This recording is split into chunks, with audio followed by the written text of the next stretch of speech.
রাজধানীতে ফের আন্দোলনে তৃণমূল। আর্থিক বঞ্চনার অভিযোগে কেন্দ্রীয় অর্থমন্ত্রীর সঙ্গে দেখা করে দিল্লি সরকারের ওপর চাপ বাড়ালো তৃণমূলের সংসদীয় প্রতিনিধি দল। তৃণমূলের অভিযোগ, রঘুরাম রাজন কমিটি করে নোংরা রাজনীতির খেলায় নেমেছে দিল্লি। তাই কমিটির সুপারিশ বাতিলের দাবিতে সোমবার রাজধানীতে প্রতিবাদ কর্মসূচি নেয় তৃণমূল।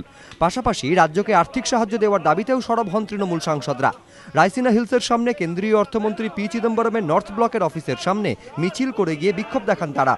এরপর পি চিদম্বরমের সঙ্গে শুরু হয় বৈঠক। অর্থমন্ত্রকের দপ্তরের বাইরে এই প্রথম পশ্চিমবঙ্গ থেকে সাংসদরা ধর্ণা দিচ্ছেন এবং আপনারা দেখতে পাচ্ছেন একদিকে অর্থমন্ত্রক রয়েছে, তার ঠিক সামনে তারা টিএমসির সাংসদরা এসছেন, যারা এই মুহূর্তে ধর্ণা দিচ্ছেন এবং তারা দাবি তুলছেন কি রঘুরাম রাজন কমিটিকে ছুড়ে ফেলে দিতে হবে। বৈঠকে রঘুরাম রাজন কমিটির সুপারিশ খারিজের দাবিতে সরব হন তৃণমূল সাংসদরা। পাশাপাশি রাজ্যকে আর্থিক প্যাকেজ দেওয়ার দাবিও তোলেন তারা।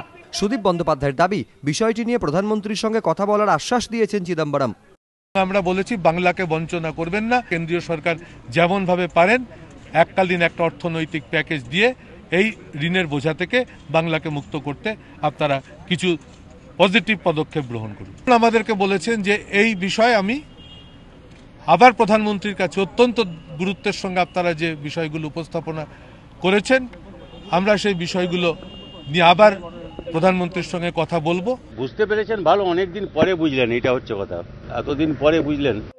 তৃণমূলের সর্বভারতীয় সাধারণ সম্পাদক মুকুল রায়ের দাবি, রঘুরাম রাজন কমিটির রিপোর্ট নিয়ে কেন্দ্রীয় অর্থমন্ত্রী তাঁদের জানিয়েছেন ওই রিপোর্ট শুধুমাত্র ওয়েবসাইটে উল্লেখ করা হয়েছে, সুপারিশ এখনও কার্যকরী হয়নি। তৃণমূলের হুঁশিয়ারি, যদি রঘুরাম রাজন কমিটির সুপারিশ কেন্দ্র কার্যকরী করে তাহলে রাজধানীর বুকে ফের আন্দোলনে নামবে তারা। রাজনৈতিক পর্যবেক্ষকেরা বলছেন আর কয়েক মাস পরেই লোকসভা নির্বাচন, তার আগে রাজনৈতিক উদ্দেশ্যেই কেন্দ্রের বিরুদ্ধে সুর চড়াচ্ছে তৃণমূল।